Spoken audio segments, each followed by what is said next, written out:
Boa tarde. Então, mais uma vez, voltando, retomando as nossas atividades. Hoje nós estaremos vendo uma videoaula sobre 3 conteúdos que eu normalmente trabalharia durante as nossas 4 aulas, né, que teríamos hoje se estivéssemos presenciais. Então, os conteúdos são radiação solar, temperatura e umidade. Bom, para iniciar nós vamos falar sobre radiação solar, né? Vou mudar meu cursor aqui rapidamente, só para ficar um negócio mais legal. Aí, isto. Olha aqui, então hoje nós vamos falar inicialmente sobre radiação solar, e é importante entender que a radiação solar é a energia a qual dá origem a todos os processos de vida existente no nosso planeta. É o combustível que o planeta tem para poder manter seus ciclos de vida, e também relacionado à questão do clima, é o combustível para que as condições climáticas, as condições de tempo, elas se estabeleçam, tá bom? Então vamos caminhar um pouquinho para a gente entender um pouco. Introdução: energia recebida pela Terra na forma de ondas eletromagnéticas provenientes do Sol. Bom, então aqui explica bem resumidamente o que é radiação solar. É nada mais, nada menos do que essa energia recebida pela Terra, né, em forma de ondas eletromagnéticas. Muita gente acha que no Sol pega fogo, né? Mas para haver fogo eu preciso ter um comburente, e é o oxigênio que nós temos aqui na Terra. No Sol, no espaço, não tem oxigênio, né? Então o que existe no Sol são explosões nucleares. E através dessas explosões nucleares são emitidas ondas eletromagnéticas que, de certo modo, isso é radiação, né? E que vai aquecer aí as superfícies por onde essa radiação ela chegar. No caso, cada superfície vai reagir de uma forma com essa radiação. Essa radiação, então, é emitida pelo Sol por meio dessas explosões nucleares, se propaga pelo espaço e chega no planeta Terra. É um dos locais onde ela chega. Aqui ela possui uma interação interessante que nós vamos ver mais adiante. Mas é importante entender que essa energia ela é a fonte de vida aí no nosso planeta, tá? É como se fosse a partida, né, para que todos os outros processos acontecessem. A radiação solar é diferente da insolação. Então nós temos que compreender isso daqui também. Radiação solar não é a mesma coisa que a insolação. Então nós vimos aqui nesse primeiro tópico a descrição do que vem a ser radiação solar. A insolação é a quantidade de horas em que uma superfície ela recebe radiação solar. Então quando eu falo insolação, eu estou falando da quantidade de horas em que uma determinada superfície ela ficou recebendo radiação solar, certo? Então é diferente, não é a mesma coisa, tá ok? O que difere é justamente essa questão que eu acabei de citar. Há maior insolação nas zonas subtropicais do planeta, né? Por que disso, né? Às vezes as pessoas vão retomar o conteúdo lá anteriormente e vai falar, poxa, mas não é na região dos trópicos que recebe maior intensidade de radiação solar? Bom, mas nós estamos falando aqui de insolação, que é a quantidade de horas, né, que essa radiação solar ela fica, né, se estabelecendo sobre uma determinada superfície. Então a insolação ela é maior, principalmente por quê? Porque nas regiões tropicais você tem maior umidade, e aí a reação de calor e umidade são, vamos dizer assim, ingredientes fundamentais para a formação de nuvens. Então nós temos muitas nuvens, bandas de nuvens aí sobre as regiões tropicais, e as nuvens elas funcionam como se fosse um escudo, né, que absorve grande parte dessa radiação solar. Então ela vai interferir na quantidade de horas, né, que essa radiação solar vai ficar incidindo sobre a superfície, certo?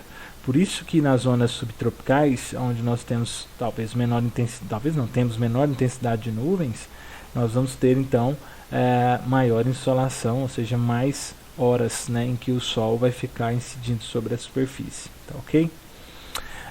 Então aqui tem um esqueminha mostrando um pouquinho, voltando novamente aqui a região tropical, entre os trópicos de Câncer e trópico de Capricórnio, né? Então nós temos essa região chamada de região intertropical. E aqui nós temos as regiões temperadas, né, que são os subtropicais, e as regiões polares, que são os extremos aqui do nosso planeta.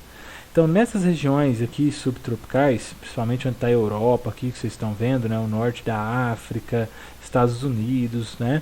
Então, nessa região, e também aqui mais ao sul, o sul da África, Argentina, parte do Chile, Uruguai, ou seja, aqui nós estamos em regiões onde há essa radiação solar, ela permanece por mais tempo aquecendo aí a superfície, portanto a insolação ela é maior do que nessa outra região, em virtude do maior acúmulo de nuvens que se formam sobre essa região, tá ok?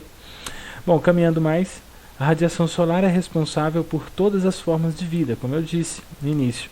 É muito importante porque ela dá origem a diversos processos que são extremamente importantes para que a vida possa acontecer. O Sol ele fornece 99,9% da energia utilizada no sistema Terra-atmosfera. O que é isso, né? Então, uma informação extremamente importante, pois a temperatura, a umidade, né, a pressão atmosférica, os ventos, tudo depende da radiação solar. Né, depende de como essa radiação solar interage com a superfície da Terra, e aí nós vamos ter diversas questões acontecendo, diversos processos acontecendo, né, e dando origem à dinâmica natural que existe aí no nosso planeta, principalmente em relação à questão climática. Fora isso, nós temos que entender também que a radiação solar interage diretamente na produção de oxigênio. As plantas realizam um processo de fotossíntese em função da energia solar, da luminosidade do Sol. Então, a partir do momento em que a planta começa a receber essa radiação solar, os órgãos presentes em suas folhas, chamadas estômatos, eles passam a exercer um papel fundamental. Eles abrem e começam a captar o gás carbônico e liberar vapor de água e oxigênio aí para a nossa atmosfera, certo? Então, só para vocês verem o quanto que é importante. E o Sol, então, fornece 99% de toda essa energia responsável por diversos processos que acontecem aí no nosso planeta. Como é é esse que eu acabei de citar aqui. Ao atravessar a atmosfera, a radiação é enfraquecida por 3 processos. Bom, interessante isso aqui. Então, a partir do momento em que a radiação solar ela penetra na atmosfera terrestre, existem alguns processos que vão enfraquecer ela. Um processo chamado de difusão, absorção e reflexão. Vamos entender um pouco mais aqui. Bom, então nós temos aqui o balanço de radiação solar médio. O que acontece é que, quando essa energia solar chega aqui, 100%, ela chega, o que acontece? Vamos supor que 40% se desloca para cá. Desses 40%, vamos olhar aqui, existem as nuvens, então as nuvens elas fazem duas coisas interessantes, ou seja, ela absorve parte da radiação solar. Então, vamos pegar desses 40% que a gente separou aqui, 1% é absorvido pelas nuvens e 25% é devolvido de volta para o espaço pelo processo de reflexão. Então, 2 processos aqui, absorção e reflexão, certo? Bom, aqui a gente vai observar que desses 40, então, 1 é absorvido, 25% refletido, 14% chega aí à superfície terrestre, certo? Bom, da outra fatia aqui, dos 60%, nós vamos perceber que 7% é refletido ou difundido entre os aerossóis. Nós vimos lá quando estudamos a atmosfera, são pequenas partículas sólidas, líquidas, presentes aí na atmosfera. E aí então 7% é refletido ou difundido entre eles na atmosfera. Bom, 16% desses 60% é absorvida por gases atmosféricos. Então nós vimos que na atmosfera é composta em sua maior parte por gases. E esses gases absorvem então 16%. 37% chega à superfície. Desses totais que chegam aqui, 5% é refletido pela superfície. Ou seja, a superfície então absorve aí 42. Então, em torno de, no esqueminha aqui, 14 mais 42 seria 46% da radiação solar que chega na Terra. Ela entra em contato com a superfície e a superfície a absorve, certo? Esse grau de reflexão da superfície vai depender de qual superfície eu estou falando. Se eu trabalhar com uma área de vegetação, eu vou ter, né, maior absorção, né, ou maior reflexão. Vai depender do tipo de vegetação que eu ponho. Se eu trabalhar uma área de vegetação e uma área de solo exposto, solo sem cobertura alguma, eu estou dizendo, você vai perceber nitidamente que as áreas com vegetação elas absorverão mais radiação solar e as áreas sem a vegetação refletirá maior quantidade de radiação solar. Pelo que nós vimos na aula anterior sobre a atmosfera, nós percebemos que a radiação que é refletida, que é a radiação de onda longa, é a que aquece o ar atmosférico.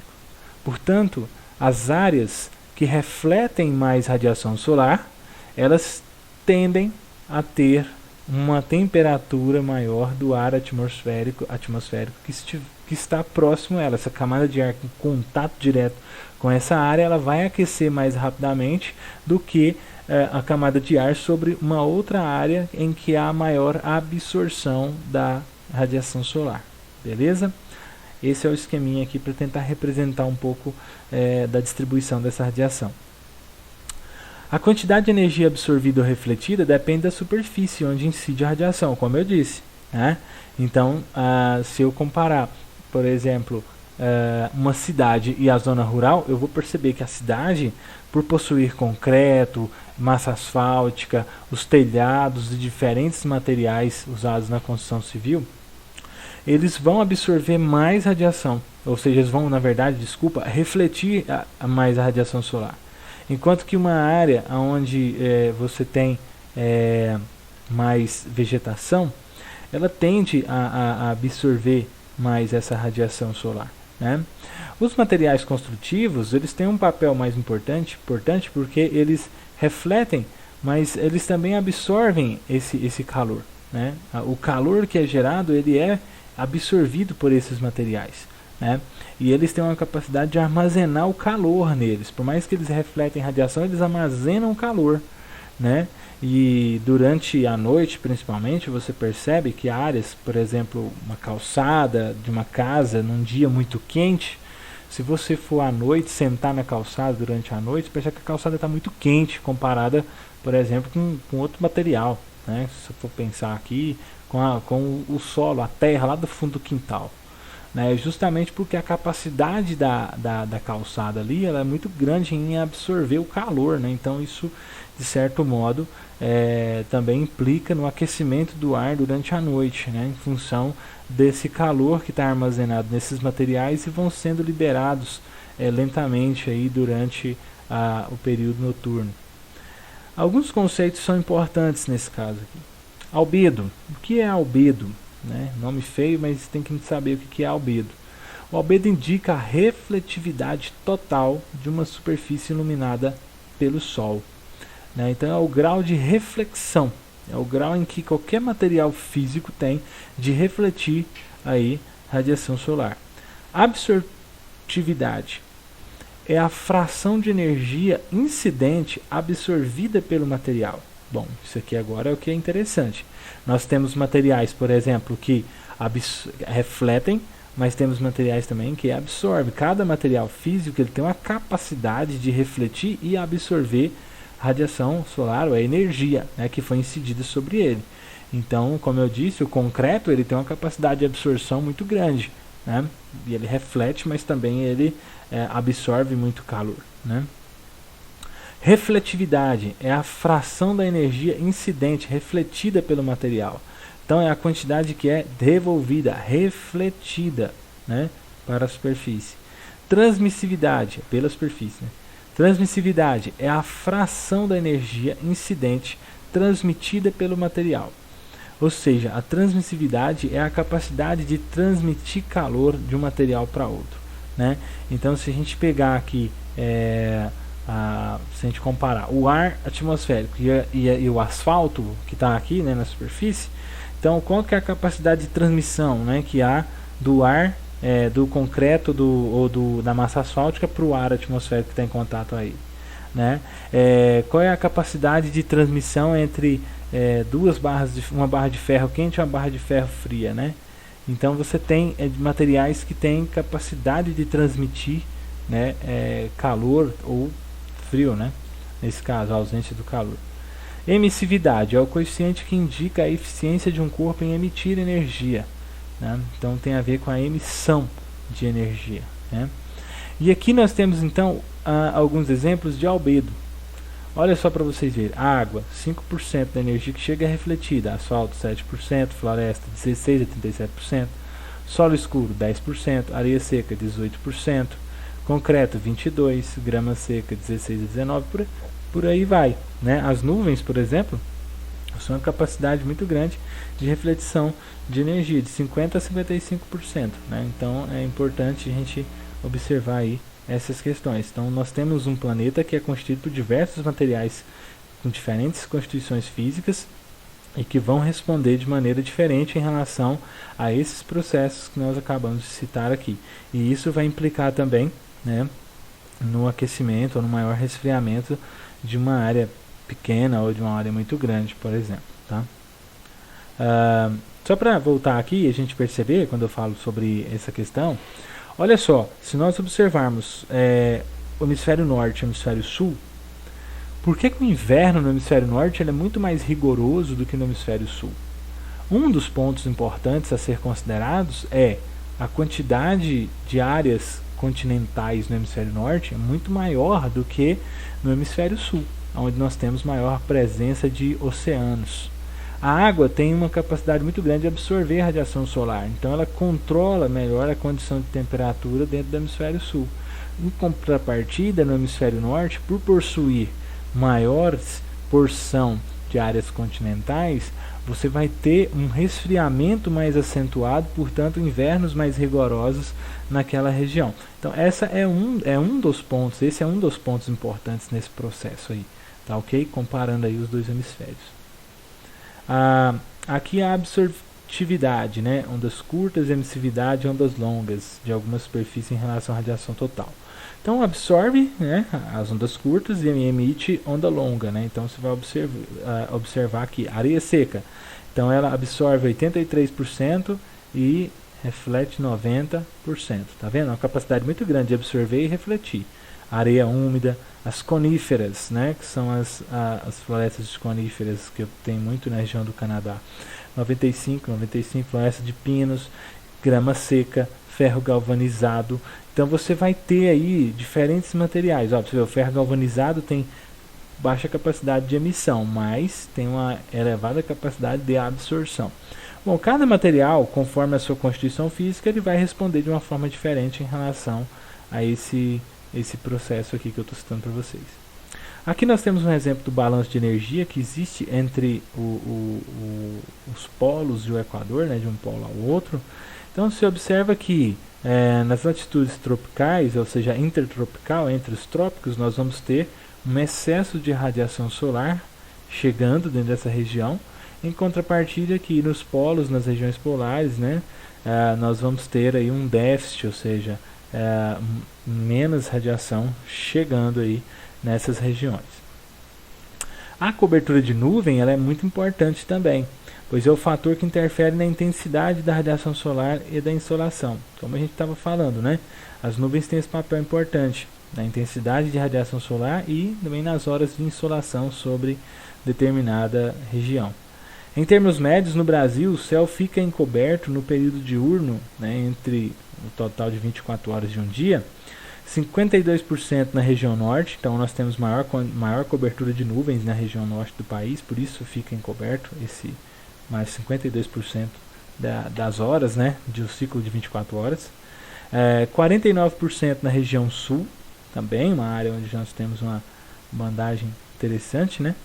41% no sudeste e no centro-oeste, né? Então aqui já diminui bastante, principalmente marcado pela nossa sazonalidade, né? Então nós temos praticamente aí 4 meses quase que ausente de chuva, né? E aí nós temos a predominância de um céu limpo, né? Onde a radiação solar ela vai chegar e a gente vai ter uma insolação, uma quantidade de horas maior, né? Da presença dessa radiação solar aqui no centro-oeste. E no Nordeste, onde nós temos aí uma predominância, principalmente na região semiárida, de um clima seco, com ausência de nuvens, 34%, ou seja, é a região do país onde menos há, né, insolação. Ou seja, na verdade, desculpa, onde o céu fica encoberto em menor proporção, né, em relação às horas de um dia. Seria na região Nordeste aqui, ou seja, aqui é onde há maior insolação, maior quantidade de horas em que o Sol permanece, né, emitindo a sua radiação solar e ela atingindo a superfície aí dessa região no Brasil. Tá ok? É importante entender que o aquecimento do ar atmosférico, o que é, na verdade, foi errado aqui, que é o aquecimento do ar atmosférico, que eu já expliquei na aula anterior, que tem a ver com a interação da radiação de onda curta, que é essa radiação proveniente do Sol, que quando interage com a superfície, como nós vimos, cada material da superfície, ele vai ter uma reação diferente em relação a essa radiação que chega. Então, parte dela é absorvida, parte é refletida, parte é transmitida, né? E interessante nesse processo é a quantidade que é absorvida e que é devolvida de volta ao espaço por meio da emissão. À medida que esse calor ele é refletido, essa radiação é refletida, ela vai numa onda chamada de comprimento de onda longa, e ela passa então agora a aquecer o ar atmosférico. Então, quanto mais eu vou ver uma superfície que reflete energia, quanto mais a superfície refletir energia, maior é a capacidade que ela tem de aquecer o ar atmosférico. Então isso é bem interessante, esse processo que nós já vimos lá quando estudamos a atmosfera. Recapitulando rapidamente, radiação solar, radiação e insolação não é a mesma coisa, nós já vimos isso daí. Radiação é a energia proveniente do Sol, insolação, quantidade de horas em que ela fica incidindo sobre a superfície. 3 processos importantes: difusão, que é a forma como ela se difunde, né, se ela se espalha, né, dentro do nosso planeta. A absorção e reflexão, que tem a ver com o albedo, né, que aí nós temos que entender, cada material tem a capacidade de absorver e de refletir energia. Da origem ao albedo, e aí aquece, o aquecimento do ar atmosférico, que é proveniente desses processos. Bom, é isso, ok, sobre radiação. A gente vai parando por aqui.